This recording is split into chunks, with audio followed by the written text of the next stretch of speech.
নমস্কাৰ মই আজি দ্বিঘাত সমীকৰণৰ অনুশীলনী 4.1 শেষ পৰ্যায়ত আহিছোঁ।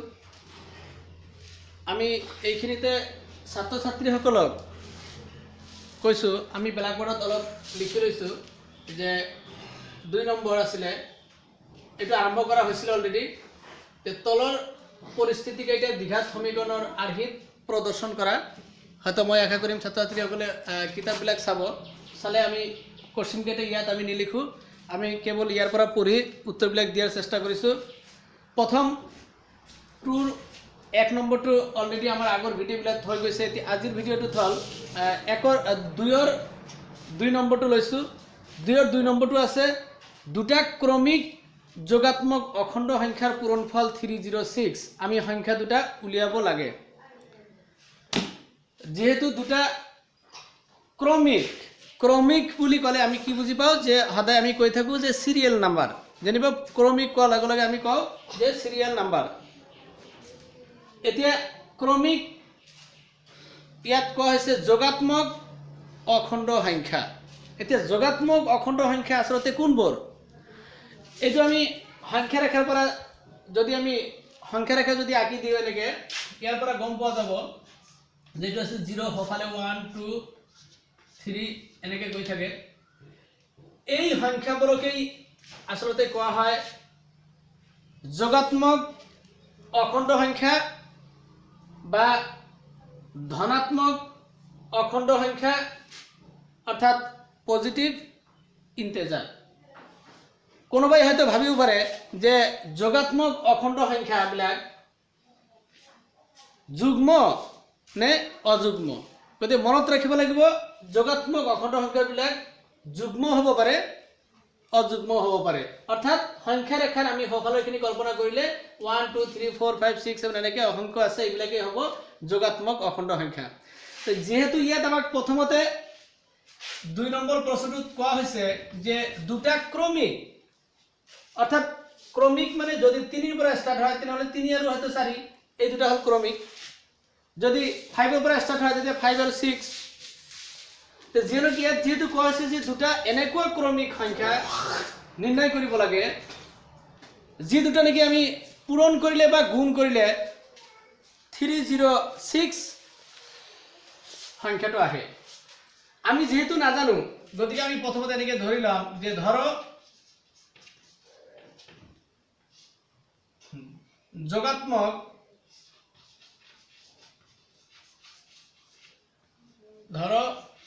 যোগাত্মক বা ধনাত্মক আছিলে। ধৰো যোগাত্মক অখণ্ড সংখ্যা দুটা ক্ৰমে এটা যদি x হয় নিশ্চয় আনটো ইয়াৰ লগত 1 যোগ কৰিলে হৈ যাব, অৰ্থাৎ x + 1। এতিয়া প্ৰশ্ন মতে অ্যাকৰ্ডিং টু কোশ্চেন, প্ৰশ্ন মতে কি দিয়া আছে যে এই অখণ্ড সংখ্যা যেহেতু আমি এতিয়া জানো ধৰা হৈছে কাৰণে এতিয়া জানো যে এটা x আনটো হল x + 1। এতিয়া x আৰু x + 1 এই দুটা সংখ্যাৰ প্ৰশ্ন মতে কোৱা হৈছে এই দুটা পূৰণ কৰিলে, সংখ্যা দুটা পূৰণ কৰিলে কিমান পাম? 306 পাম। গতিকে আমি ইয়াত এটা হল x ইনটু আনটো হল x + 1 ইকুয়াল 306। এইবার এইখিনি যদি আমি গুণ কৰি দিয়া যায় s² + x, এইটো যদি এইফালে লৈ আহো তাহলে -306 হ'ব ইকুয়াল 0। এই হল আমাৰ নিৰ্ণয় দ্বিঘাত সমীকৰণেৰ আৰ্হি। হয়তো ইয়াতে লিখি দিব পাৰো যে এই নিৰ্ণয় দ্বিঘাত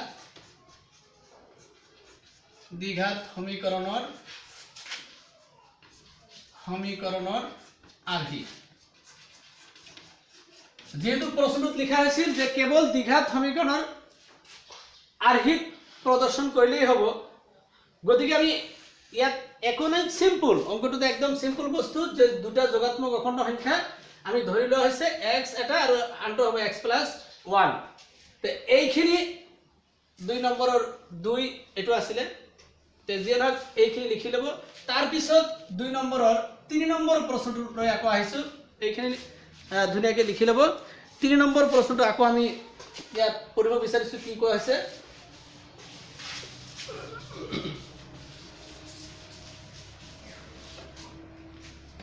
3 নম্বৰ প্ৰশ্নত কোৱা হৈছে ৰামৰ মাক তেওঁতকৈ 26 বছৰ ডাঙৰ তেওঁলোকৰ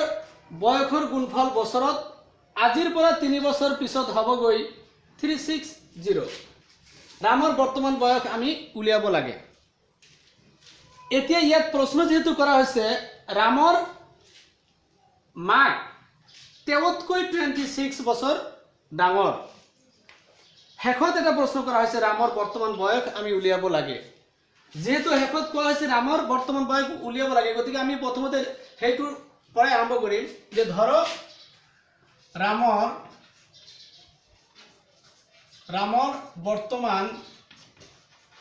বৰ্তমান বয়স হল x বছৰ এতিয়া প্ৰশ্ন যেহেতু কোৱা হৈছে ৰামৰ মাকৰ বৰ্তমান বয়স ৰামতকৈ 26 বছৰ ডাঙৰ গতিকে আমি এনেকৈ লিখি দিব পাৰো এতিয়া এতেকে ৰামৰ মাকৰ বৰ্তমান বয়সটো হ'ব ইয়াতকৈ x + 26 বছৰ এটো হল ডাঙৰ এতিয়া আমি ইয়াত আৰু এটা প্ৰশ্ন কোৱা হৈছে তেওঁলোকৰ বয়সৰ গুণফল অৰ্থাৎ তেওঁলোকৰ বয়স যদি আমি গুণ কৰো কি পাম যে গুণফল কৰিব কৈছে আজিৰ পৰা 3 বছৰ পিছত অৰ্থাৎ বৰ্তমান বয়সৰ পৰা 3 বছৰ আকৌ পিছত এতিয়া যদি হয়তো বৰ্তমান কাৰোবাৰ বয়স হয়তো 10 হয় তেনেহলে 3 বছৰ পিছৰ কোৱাৰ লগে লগে আমি যোগ কৰিলে আমি হ'ব 13 বছৰ তে যেন হক বৰ্তমান ৰামৰ বৰ্তমান বয়স আছে x বছৰ ৰামৰ মাকৰ বৰ্তমান বয়স আছে x + 26 বছৰ এতিয়া আকৌ প্ৰশ্ন মতে যদি আমি কওঁ যে 3 বছৰ পিছত নিয়মত এটো লিখিব লাগে ইয়াত যদিও লিখিব লাগে আমি এটো ইমান দীঘলে নকৰো 3 বছৰ পিছত যেহেতু কোৱা হৈছে গতিকে ডাইৰেক্ট অ্যাকৰ্ডিং টু কোশ্চেন এনেকে লিখিম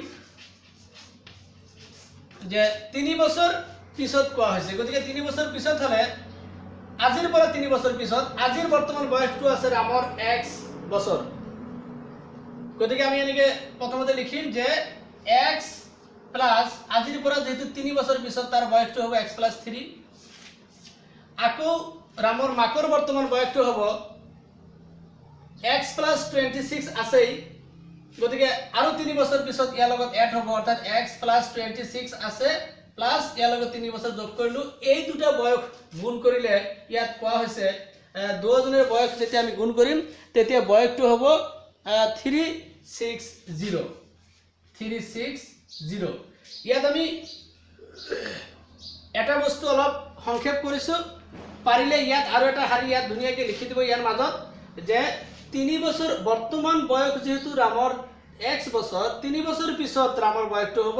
x + 3 একেদৰে ৰামৰ মাকৰ বৰ্তমান বয়সটো হ'ব 3 বছৰ পিছত হ'ব এইখিনি বস্তু ইয়াত ভৰাই দিব পাৰে আৰু এনেকৈ দিলেও কোনো টেনচন নাই তেনেহলে আমি ইয়াত ক্যালকুলেশন যদি কৰি দিও সিম্পলি x প্লাস ইয়াত আছে 3 ইনটু এইখিনি যদি আমি যোগ কৰি দিও x প্লাস এই 26 আৰু 3 যোগ কৰি দিলে তেনেহলে 29 ইকুয়াল 360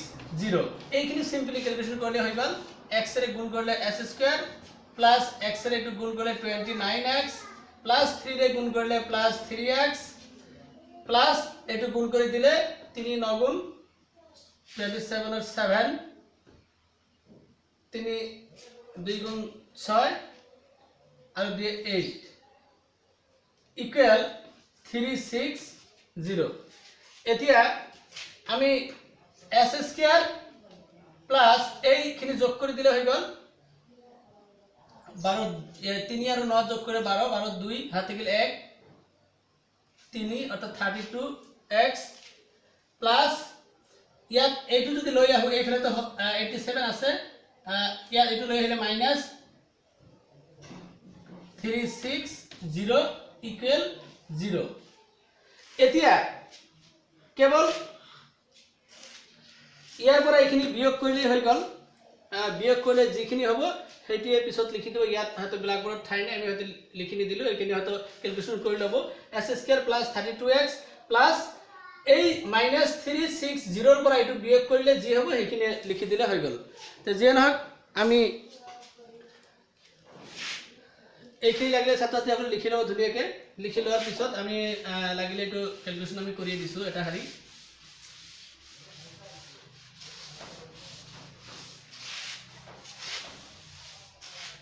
এইটো লাগিলে আৰু এটা হাৰি এনেকৈ লিখি দিব যে s² + 32x ইয়াত থাকিব মাইনাস এনেকৈ বিয়োগ কৰিলে হল 360 ৰ পৰা 87 এনেকৈ বিয়োগ কৰিলে হল 110 ৰ পৰা এইটো 7 গলে 3 ইয়াত থাকিল 5 অৰ্থাৎ এক ধাৰ কৰি ললে কি হ'ব 15 15 পৰা 8 গলে 7 ইয়াত থাকিল 2 অৰ্থাৎ 2 7 3 ইকুৱেল 0 হেকত লিখি দিলে হল এই নিৰ্ণয় দ্বিঘাত সমীকৰণৰ আৰ্হি তাৰ পিছত আমি এতিয়া আৰু এটা প্ৰশ্নলৈ যাম আগবাঢ়ি এটো হল 4 নম্বৰ প্ৰশ্ন আৰু এই প্ৰশ্নটি হল শেষ প্ৰশ্ন একেবাৰে শেষৰ প্ৰশ্ন 4 নম্বৰ ইয়াত কোৱা হৈছে ছাত্ৰছাত্ৰীসকলে হয়তো চাব কিতাপখনত লিখা আছে যে এখন ৰেলগাড়ীয়ে 480 কিলোমিটাৰ পথ এটা সমান দ্ৰুতিত ভ্ৰমণ কৰে যদি এই দ্ৰুতি প্ৰতি ঘণ্টাত 8 কিলোমিটাৰ হলহেতেন তেন্তে একে সমান দূৰত্ব আগৰিবলৈ 3 ঘণ্টা বেছি ললেহেতেন আমি ৰেলগাড়ীখনৰ দ্ৰুতি উলিয়াব লাগে এতিয়া ৰেলগাড়ীখনৰ যেহেতু হেকত কোৱা হৈছে দ্ৰুতি উলিয়াব লাগে গতিকে আমি প্ৰথমতে ধৰো এনেকৈ লিখি লব পাৰো ট্ৰেইনখনৰ বা ৰেলগাড়ীখনৰ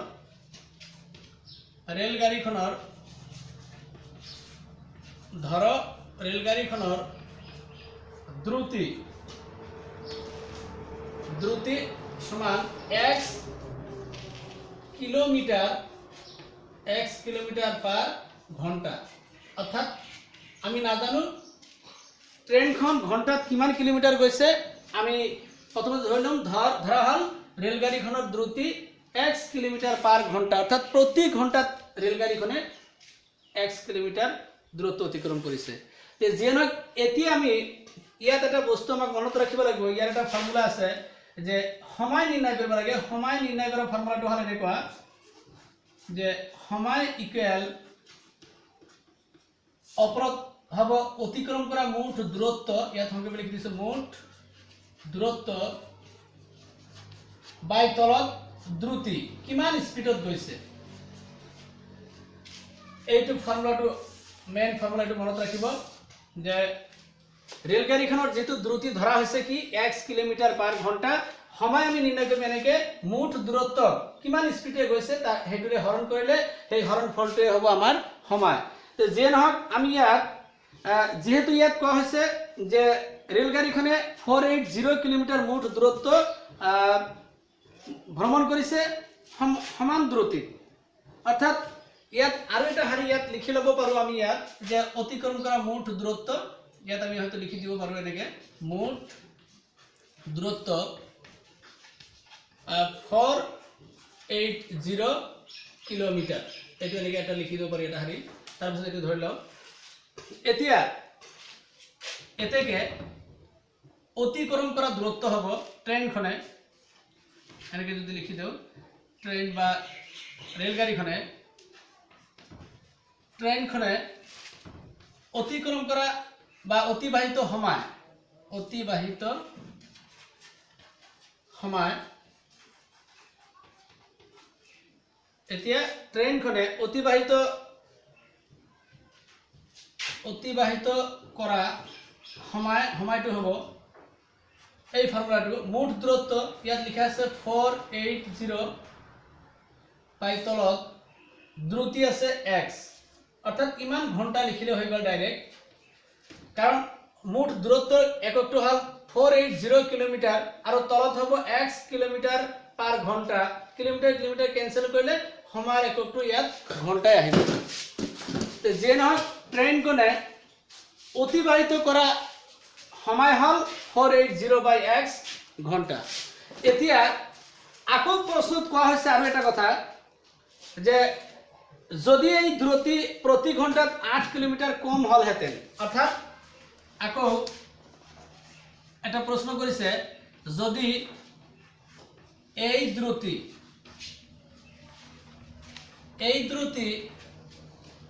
প্রতি ঘন্টা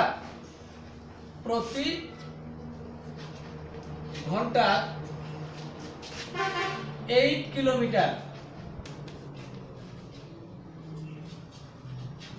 কম হলে বা কম হল হেতেন তেন্তে একেই অতিবাহিত করা সময় হব 480/x - 8 ঘন্টা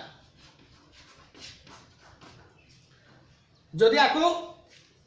প্রতি ঘন্টাত বেগটো যদি কমাই দিয়া যায় তেনেহলে 480/x ঘন্টা হব তো যে নহক এতিয়া আমি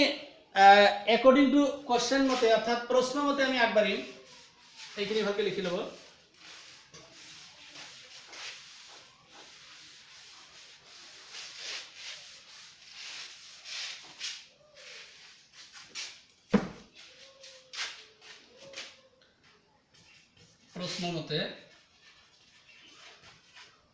প্রশ্ন মতে ইয়াত আগৰ সময়টো আছিল 480/x এইখানে ইকুয়াল এতিয়া নতুন সময়টো হল 480/x - 8 এতিয়া প্রশ্নত কোৱা হৈছে কি কোৱা আছিল যে আগত যেহেতু ট্ৰেইনখনে সমান দ্ৰুতিত গতি কৰিছে তেতিয়া 480 কিলোমিটাৰ দূৰত্ব x কিলোমিটাৰ পাৰ আৱাৰ হৈছিল অৰ্থাৎ এইখিনি আছিল সময় ইমানখিনি সময় লাগিছিল ট্ৰেইনখনত এতিয়া কোৱা হৈছে যদি ইয়াৰ বেগটো 8 কিলোমিটাৰ কমাই দিয়া যায় তেনেহলে আগত যিমানখিনি সময় লৈছিল এতিয়া তাতকৈ আৰু ইয়াত কোৱা হৈছে যেহেতু ইয়াত স্পিড কমি গৈছে গতিকে সময়টো বেছি লাগিব গতিকে ইয়াৰ পৰা ইয়াতকৈ ইয়াত আৰু 3 ঘন্টা সময় ইয়াত যেহেতু এতিয়া বৰ্তমান কমি যাব তাৰ মানে ইয়াত নিয়মত প্লাস হৈ গৈছে যেহেতু কোৱা হৈছে যে আগতকৈ 3 ঘন্টা সময় বেছি লৈছে এই মাজত যেহেতু ইকুৱেল চিন দিয়া হৈছে গতিকে এইটো সময় আৰু এইটো সময় একে কৰিব গলে তেনেহলে ইয়াৰ লগত -3 বিয়োগ কৰিলে হল কাৰণ ইয়াত যেহেতু কোৱা হৈছে 3 ঘন্টা সময় বেছি লাগিছে অলৰেডি গতিকে 3 ঘন্টা বিয়োগ কৰি দিলে এই ইকুৱেল এতিয়া ব্যালেন্স ঠিক হৈ গল নাইবা এই -3 টো এইফালে যেতিয়া আমি লিখিম তেতিয়া ইয়াত +3 দিলে হৈ গল কাৰণ ইয়াত যেহেতু 3 ঘন্টা সময় তেতিয়া কম আছে এটো 3 ঘন্টা বেছি আছে ইয়াত যেহেতু কম আছে গতিকে আমি ইয়াত এইফালে যদি +3 টো এইফালে দিও তাহলে +3 লিখিব লাগিব এতিয়া বেলেগ একো নাই কেৱল এইখিনি বস্তু ক্যালকুলেশন কৰি দিলেই আমাৰ দ্বিঘাত সমীকৰণ আৰহি আনি দিলেই হৈ গল তে যে নহক আমি অলপ এইখিনি ক্যালকুলেশন কৰি দিও 480/x ইকুয়াল ইয়াত x - 8 যদি আমি এলসিএম লও অর্থাৎ লসাগু লও x - 8 অপরত হবো 480 ইয়াত মাইনাস এইখিনিৰে এটো গুণ কৰিলে 3 * x - 8 হবো এতিয়া সিম্পলি খালি ক্যালকুলেশন কৰি গৈ আছো তলত x ইকুয়াল এইখিনি 480 মাইনাস এটো গুণ কৰিলে 3x এটো মানে হবো প্লাস 3 গুণ 24 বাই তলত x - 8 এতিয়া 480/x ইকুয়াল এইখিনি আৰু এইখিনি যোগ কৰিলে 0 আৰু 4 যোগ কৰিলে 4 8 আৰু 2 যোগ কৰিলে এড কৰিলে হ'ব 10 10 ৰ 0 থাকিল 1 50 4 মাইনাস কি হ'ব 3x বাই তলত x - 8 এতিয়া এইখিনি কৰাৰ পিছত সিম্পলি বজ্ৰ গুণ কৰি দিলে হল বা ক্ৰস মাল্টিপল কৰি দিলে হল এতিয়া বজ্ৰ গুণ এনেকে কৰি দিলে হল এইটোৰে আমি এইটো গুণ কৰিম আৰু এইটোৰে এইটো গুণ কৰিম গতে এইটোৰে এইটো যেতে গুণ কৰিম তেতিয়া হ'ব 480 ইনটু x মাইনাছ 8 ইকুৱেল এইটোৰে আকৌ এইখিনি গুণ কৰিলে x ইনটু 504 মাইনাছ 3x। গতিকে এইখিনি আমি কেৱল পূৰণ কৰি দিলে হৈ গ'ল 480 এইখিনি পূৰণ কৰিলে x মাইনাছ এইটো গুণ কৰিলে 4 0 4 8 8 গুণ 64 4 হাত থাকিল 6 4 8 গুণ 32 33 34 36 38 38 ইকুৱেল এইখিনি পূৰণ কৰি দিলে 504x আৰু এইখিনি পূৰণ কৰি দিলে প্লাস দিব যে মাইনাছ 3s স্কয়াৰ। এতিয়া এইটো যদি আমি এইফালে লৈ আহো তেনেহলে হ'ব মাইনাছ টু এইফালে লৈ আহিলে প্লাস 3s স্কয়াৰ ইয়াত আছে প্লাস 480x এইটো এইফালে লৈ আহিলে মাইনাছ 504x আৰু এইফালে দি আছে মাইনাছ 3840 এতিয়া ইকুৱেল 0 ৰাখিলো। এইখিনি এতিয়া সিম্পলি খালি এইখিনি 3s স্কয়াৰ এইখিনি ঠিকে ৰাখিলো। এই দুটা বিয়োগ কৰি দিলে হৈ গ'ল মাইনাছ এইটো বিয়োগ কৰিলে 504 ৰ পৰা বিয়োগ কৰিব লাগে 480 ইয়াত 4 পৰা 0 গলে 4 10 পৰা 8 গলে 2 ইয়াত থাকিল 4 পৰা 4 গলে 24 অৰ্থাৎ ইয়াত হ'ব 24x আৰু মাইনাছ এইটো হল 3840 ইকুৱেল 0। এতিয়া দেখা যায় গোটেই কেইটা সংখ্যা অর্থাৎ দুফালে 3 রে যদি আমি হরণ করে দিই এটা হবে s স্কয়ার মাইনাস এটো 3 8 গুণ 24x ইয়াত 3 রে হরণ করলে একবার 3 2 গুণ 6 2 থেকে 24 তাহলে 3 8 গুণ 24 আর এটা শূন্য দি দিলে হল ইকুয়াল 0 হেকত লিখি দিলে হল এই নির্ণয় দ্বিঘাত সমীকৰণৰ আৰ্হি। তো যে নহক আমাৰ এই অনুশীলনী 4.1 দ্বিঘাত সমীকৰণৰ এইটো আজি হয়তো থুলমূলকে আমি হেক কৰিলো। যদি কোনোবাই যদি ইয়াৰ পৰা বুজি নাপায় তেনেহলে হয়তো আমাক কমেন্ট কৰিব, আমি নিশ্চয় ইয়াতকৈ আৰু ভালকে হয়তো বুজি দিয়াৰ চেষ্টা কৰিম। তো যে নহওক পুনৰ লগ পোৱাৰ প্ৰতিশ্ৰুতিৰে আজি আমাৰ এই ভিডিঅ' ইয়াতে সামৰিছো। ধন্যবাদ, নমস্কাৰ।